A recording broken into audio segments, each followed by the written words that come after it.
अच्छा जी, दूसरा मैच था और जो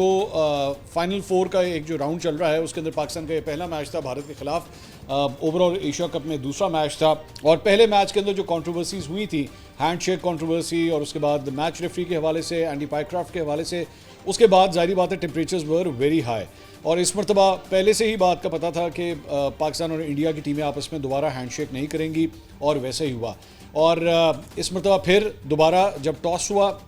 इस मरतबा पिछली मरतबा टॉस जो है वो पाकिस्तान ने जीता था, लेकिन इस मरतबा टॉस जो है वो इंडिया के कप्तान सूर्य कुमार यादव ने जीता। और उन्होंने जब टॉस जीता तो उसी वक्त उन्होंने ये कहा कि जी हम तो बॉलिंग करेंगे। लेकिन इंटरेस्टिंग बात यह है कि सलमान अली आगा से जब पूछा गया, उसके बाद जब उनकी बारी आई, रवि शास्त्री ने उनसे गुफ्तगू की तो उन्होंने पूछा कि जी अगर आप टॉस जीतते तो आप क्या कहते, तो उन्होंने भी कहा कि मैं बॉलिंग ही करता अगर मैं ये सब कुछ करता, लेकिन हम कोशिश करेंगे कि अच्छा टोटल जो है वो स्कोर बोर्ड के ऊपर डालें ताकि हम इंडिया के ऊपर जो है वो ज़रा टफ टाइम उसे दे सकें।